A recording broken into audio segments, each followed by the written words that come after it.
Hello, and welcome to another American Photo Treks post-processing video. I'm Dave Soldano. Thank you very much for joining me.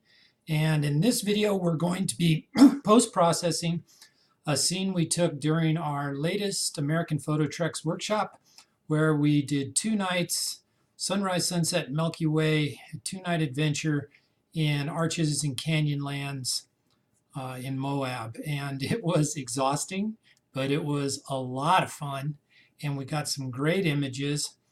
And I'm really, really thankful to everyone who came on the trip. Just a lot of positive energy, positive people, a lot of laughing, a lot of fun, a lot of good images. And thank you everyone for coming out. So now I'm just going to walk through a shot that I think everybody really wants to have. They want it to come out well. And it also highlights a whole bunch of little problems that we probably dealt with while we were on this desert adventure. So we'll get started right into it. It's going to be a panorama of Mesa Arch at sunrise. And Mesa Arch at sunrise is one of my all-time favorite shots, and I think it's a lot of people's, right up there, all-time favorite shots. It's just a great image. It's kind of got a special element to it when the underside of the arch glows, and then you get the little sunburst. It's just a beautiful, beautiful image. So we'll get started right away with it. I start with Adobe Bridge. I've already highlighted my 4 panorama images right there in Adobe Bridge. And to open them in Camera RAW, all I do is double click. And again, if you've ever watched one of these, you know you can follow along with me everything I do, because what I do will show up right there and tell everybody exactly what I'm doing. So it's easy to follow along with me.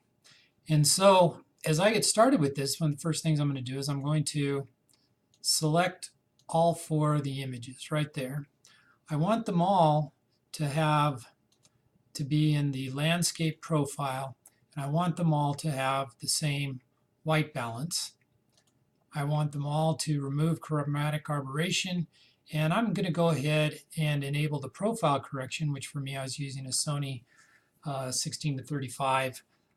A lot of times I don't use profile correction just because I like the effect that a particular lens gives. A lot of times a lens gives just through a beautiful little amount of vignette, and I like a lot of lens corrections. But when you're merging for a panorama, I'll go ahead and turn that on so that everything is nice and even. And so then I'll make sure, I'll hit click and sync my settings, make sure all of these have the same settings. And now I'm ready to make my panorama. And the best panorama maker that I know of is the one that's in Camera RAW. I know there's another one that you can buy aftermarket, and I've heard it does a great job, but I haven't really run into a panorama scene that I couldn't do with Adobe Camera RAW, so I am not motivated to buy that one just yet. So to get started there, we just go merge to panorama. Click those right there, merge to panorama, and away it goes. It doesn't take very long for it to put together the panorama. There it is, like that. And one of the things about this is how you can use boundary warp to correct lens issues. And here I'm not going to do too much of it. I kind of like the way it is. You can also choose cylindrical, but I don't really like that. That's just way too much. I mean, what's going on here is I'm standing, right about here. So as I pan with my camera, naturally this part of the arch is going to be wider. But I've got another way that I'm going to address that once we get into Photoshop. So we're going to leave that right there and just say merge.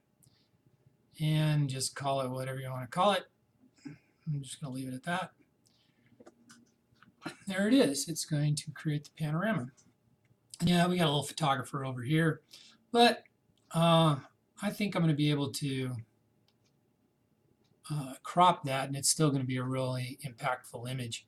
So let's get started processing it in Adobe Camera RAW. This is exactly the same as Adobe Lightroom, so you should be able to follow along with me. I'm going to click Auto, and I'm sure that's not going to be what I want. But it'll probably be a good place to start. I did bracket this, and I chose all the -1 images, and just because I liked the starburst the best in there, and I could still get all the information down at the valley. And I also liked the glow best in the -1 images. I could have created an HDR panorama, but I wanted a softer, more natural feel, so I'm just going with this. These little blue lines you're seeing there is where I turned off shadow clipping. I turned on shadow clipping, and it's just showing me the places in my image where the shadows are too dark. They're basically completely black and they're clipped. So I'm going to turn up the highlights more from where it was, and just a little bit brighter there. Shadows look about right to me. There we go. Blacks look about right. I'm going to add just a little bit of texture, not too much. You can kind of see what that does.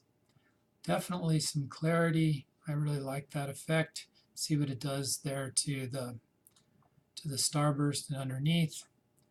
And just a little dehaze, maybe +2. You can't do too much because it'll really overblue the sky. In this case, I'm going to add a little saturation because red is one of the main colors that is affected by saturation, and I just do want a little bit more red. Okay, I'll take a quick look at the medium contrast, but no, I'm going to leave that to the curves adjustment layer there for now. And I'm not going to do any sharpening yet, but I am going to add a little bit of luminance because we're definitely interested in that. A little bit of luminance contrast. And now here's a real important one. I'm going to skip the HSL adjustments for a second, and I'm going to go into my split toning. And so my highlights, you can pick your hue, and in this case I like the red right there, and then add saturation to your highlights and watch what that does to the underside of the arch. And it's just affecting the highlights, and I really like that effect right there. You don't need to go too crazy with this thing because we're going to emphasize that more later, but this is a real important part of this. But look at, it's also affected the shadows too much with the red. So I might want to cool off my shadows just a tad. And I don't know if I like that or not. There we go. That's starting to look a little bit more natural. And that's basically coloring the shadows. We don't want them too red, and we don't want too much.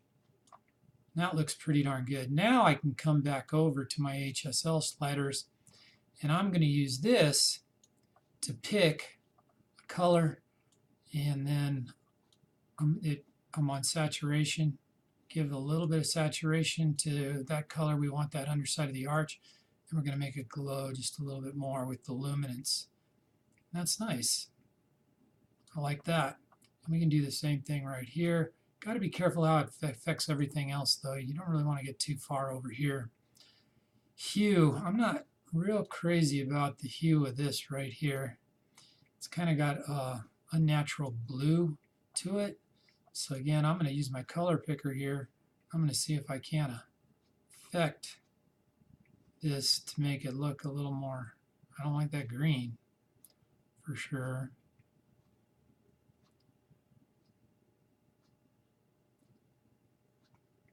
So we might have to take care of that a different way. Okay, so this is all right for my, might just want to warm it just a tad more. There we go. That's starting to look more like a Arches Canyonlands picture there. That's nice right there.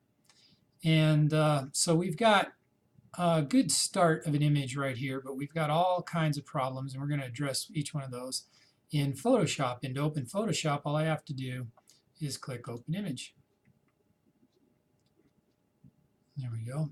The first thing I'm going to do in Photoshop is I'm going to correct what to me is not my favorite,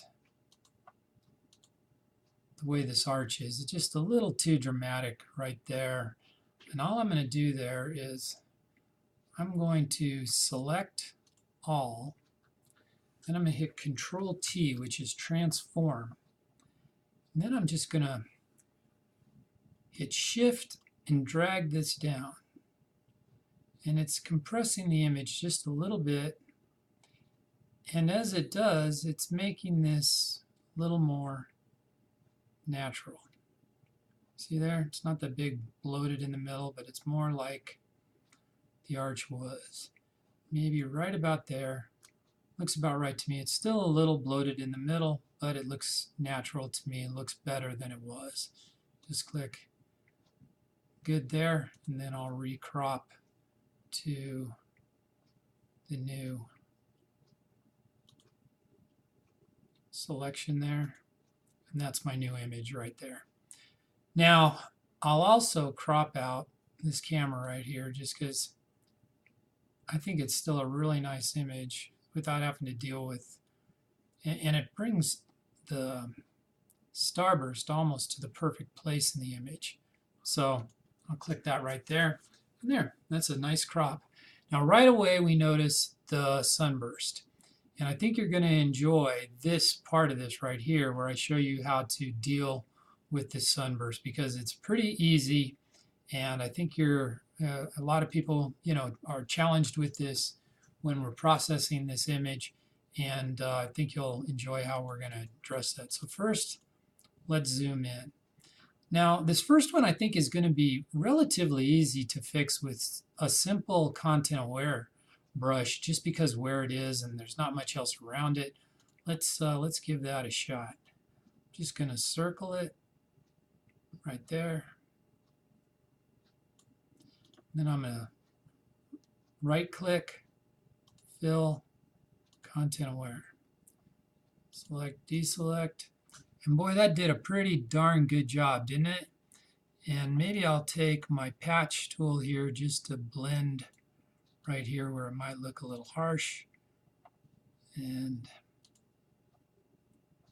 there we go.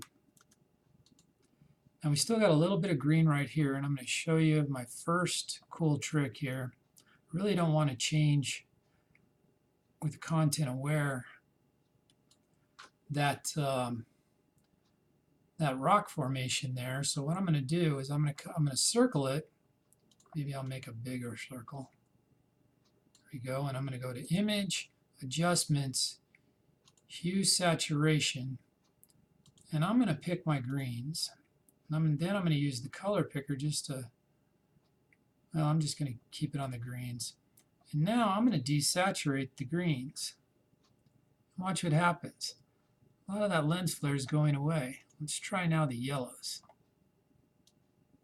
Sometimes green and yellow get confused there. And as I desaturate the greens and the yellows there, you'll notice, and then darken it too,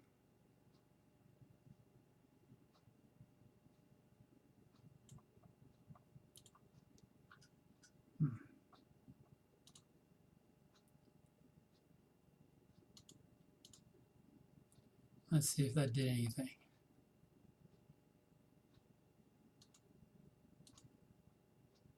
Let's see. Layer, flatten. And that was struggling. So now I'm going to use, well, let's try one more time. I'm going to circle this. And it's a really faint green here, so it might be too rough to get out. Image, Adjustment, Hue, Saturation. Let's go to green. Let's pick it. Okay, well there was the deal. It says, no, this is more of a blue. So, okay. Ah, there we go. It's like, I can help you if you tell me it's the right color. And then we'll darken it as well.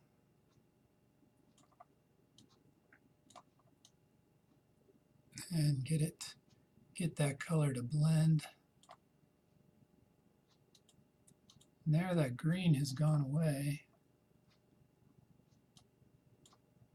Or I guess as it was saying, blue. Okay, select, deselect. And now I'm going to take my brush, grab this color, say this color right here, change the brush to color, and have an opacity of just about 50%. And then I'm just going to paint this color over that, and boom. That is just about 100% gone. All right. So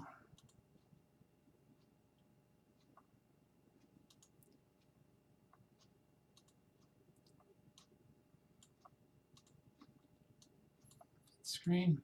Now we've got a couple more right here that we got to deal with. Now this one we really do not want to use content aware because of it's in tight with so many other things, and it's just not going to look natural. So here again, we're going to really, all this is a flare of red. So we're going to go Image, Adjustment, Hue, Saturation, pick red, then use our color dropper to pick that.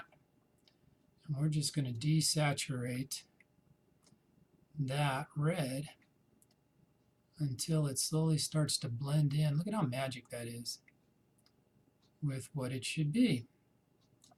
Maybe we darken a little bit. Okay. Select, deselect. Don't really need to do too much more to that, but got one more challenging flare. That's the green one right here. And we've already seen the green can be a little extra challenging, but again, we're just going to circle it here. And we're going to go to Image, Adjustment, Hue, Saturation. Looks yellow to me, so I'm going to say yellow. Give it this dropper. Try and pick up area right there. And then let's try desaturating that. And there, the green's going away for sure. But now we'll take the hue and make it blend more. And there it is. Boy, that's nice. Select, deselect, one each lens flare is gone. Isn't that nice? That's cool, isn't it? And now I'm going to process this using primarily Viveza, just to kind of show you how it works. Viveza 2, it's part of the Color Effects Color Effects 2 package, which is a free package you can still get on the internet. Now, Color Effects Nik Effects has recently been updated, and you can go out and buy the new version. I haven't done that yet, but if it's anything like the first version, you should hurry up and go buy it because it is a very powerful tool. It's very easy to use, and you're going to like it a lot. So, but we're going to demonstrate the processing of this with Viveza. I'm going to get rid of that little thing right there. I don't know, it's bothering me. So here's what the plugin Nik Effects looks like, Color Effects. And the one we're going to be using right there is called Viveza 2. We're going to click on it. There we go. Now the power of Viveza is that it mimics light and you can pick certain areas on your photograph to edit. And the way it edits it is it concentrates on the particular pixels that you've picked, and then it makes the adjustment to that color brightness, and you'll see how that works, and then slowly gradients out from the circle. So naturally, a big highlight of this particular image is the wonderful glow here. And you can already see it pretty darn good, but it'd be kind of cool to see it even better, right? So we can pick this area underneath the arch right there. And we can add, warmth is a very powerful thing when adding sunlight using Viveza. And look at that. Just really adds the glow right there. Isn't that nice? We can also add just a bit of contrast maybe. That's nice. We'll try saturation, but probably not. Maybe just a tad. And then we can duplicate that to go clear across the arch. And there it is. See how it's affecting? And look at, there's that real good glow over here. And you can affect the size of circle that it's affecting. And that's real nice. That's really added a glow. And right here, I think these are so important too. This little area right down here. And they're already looking pretty darn good. We can add a control point to them and see if we can't emphasize them, although they already look really good, don't they? I don't know if we need to. But maybe they've got a little bit too much pink in them. Maybe we need to turn down the red in them just a little bit so they look a little more natural. Instead of red, just more of the natural sun warmth and a little contrast and maybe a little brightness so they pop a little more. Yeah, that's nice. There we go. Bring that down. And now we can duplicate that little circle and add it to each one of these places where we want that effect. Isn't that cool? And just make sure you put it, and you can see right over here, it shows you the exact spot you're putting it on, and the exact pixels that you pick are important. So there they are. Maybe one last spot over here. And I don't know, did we take too much color out of these? We might have took too much color out of these. Little red's nice, right? A little drama, a little impact. Let's put some of those back. And then we say, okay, another great thing about Viveza is that it doesn't just make the changes to the layer, it adds a layer of its own. So one of the really important things about that then is if you just want to make targeted adjustments and maybe Viveza hit some areas that you didn't want to hit, what you can do, and which it did, like it made all this really red and this here. So what you can do is now it's made its own layer there. You can hit Alt, Layer Mask, and now it's created a negative layer mask on this. And now you can grab your white brush here. I'm going to put it relatively high up, right up around 80%, because I can adjust the opacity of the layer if I don't want. And now you can just paint in just the areas where you wanted that effect. Isn't that powerful? I mean, that is just great, isn't it? And maybe just a little bit where the light bleeded a little bit there. That's nice. Now you want to come down here, but maybe you didn't like the way the effect worked on this. I mean, these are still pretty nice. So change the opacity of your brush down to maybe 40%, and then just only paint these in a little because you don't want quite as much of that effect. Isn't that cool? I like that. See what we did? Just made all this glow a little bit more. Isn't that great? Now, so if you want, you can layer, flatten. And I'm going to go back into Viveza 2 for a couple other things that I want to do. All right? So I'd like this down here to pop a little bit more. I'd like to see in there a little bit more, see the great curves and little plateaus and everything in there. So I'm going to take my control point, put it down here. First thing I'm going to do is just brighten this area down here. And you're like, yeah, but Dave, look what it's doing everywhere else. I don't like that. Okay, I get it. But remember, it's creating a layer. So all we really care about is what it's doing down here. Structure is a lot like clarity. Got to be careful though, because it can add noise, but it is a lot like clarity. And see what it's doing down there? Isn't that a cool effect? Now you can start to see the different plateaus and things that are going on there. Maybe we got some kind of purple going on here, which is probably caused by a little too much red. We can tune that down just a tad. There we go. Now we can really see down in there and what it's doing, and I like what we did. So now again, we can spread that around, and maybe over here it brightened things too much. Well, that's no problem, because even though you duplicated it, you can still adjust it once you have. There we go, and that looks more natural. And I'm only looking at how it's affecting in here. I'm not looking what it's doing everywhere else because, again, I'm creating a layer mask. So now I can come back over here, duplicate that. I can bring that effect over here. I'm not looking at what it's doing to the starburst or anything like that. I'm going to duplicate it one more time, bring that effect right over here.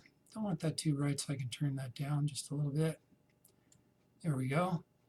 And so now I say OK. And again, it creates a layer there. And so now I can just paint in where I want those effects to be. And it does this automatically. I don't have to create a layer or anything like that. So now I can hit Alt, create my negative layer mask, grab my, let's say, 70% brush, and then I can just paint that effect in where I want it. Isn't that cool? And I've got content aware turned on my brush, which helps me not bleed over into other areas. It doesn't make it perfect, but it helps. So you still got to be careful. Here I go. There it is. And so just made that pop a little bit more. And I've created a natural layer mask here. So I can still, like if I'm not too crazy about that hue there, I can work on that. Maybe, you know, work on those colors, brightness. I don't want too much of that. But I've created this layer that I can then just make little adjustments to this and see how it looks. Isn't that cool? So we've improved the image right there. Okay, not like that. All right, layer. Flatten again. A lot of people don't flatten. I just do. It's just. Now, I don't really like how it's turned purple up here. Okay, so here's another cool thing you can do with Viveza. I'm going to select just this area up here. And now, when I hit Viveza, it just opens Viveza with the area that I've done. Isn't that neat? So now if I don't want it to be so purple, I can turn down the red and make it a little bit more blue. I can add some warmth, like maybe that sun is shining through it. Isn't that nice? And brightness, less brightness. And I can really affect just that area. Hit OK. Then it creates a layer.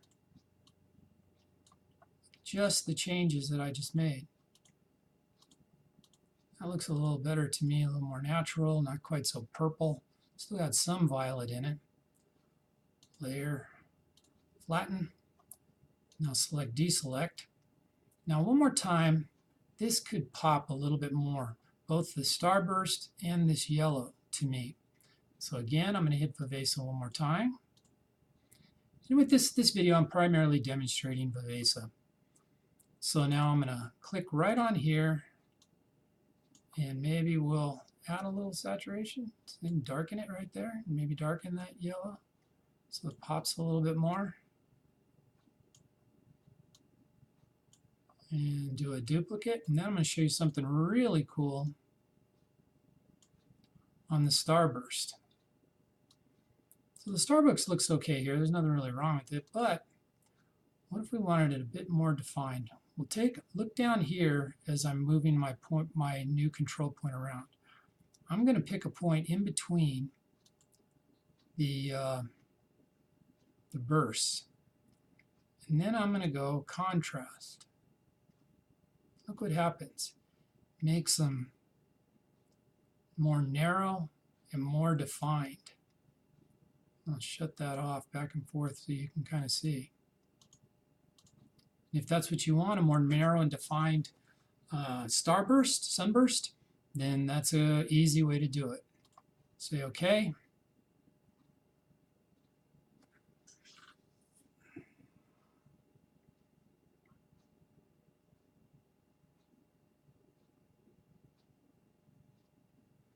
And there it is. And there you go. And so all of this, and you can continue, playing with it and make it your own, and you can use the layers to just add to where you want to add. And it's really a great tool, and you don't have to be some kind of Photoshop genius to use it, but you can get really powerful effects using it, and very natural looking effects. I mean, it mimics light. So everything it does in terms of a gradient with light, which is powerful and good. So there it is. Don't want to run too long with this, but I did want to at least introduce you to how to make a panorama, how to edit it with Viveza, how to get that good glow underneath the arch. And I hope you found it useful. Thank you very much again for coming to our workshop. We had a great time. What a positive, wonderful, great group of people. Hope you guys join us again and really had a good time. And that's all for now. Bye.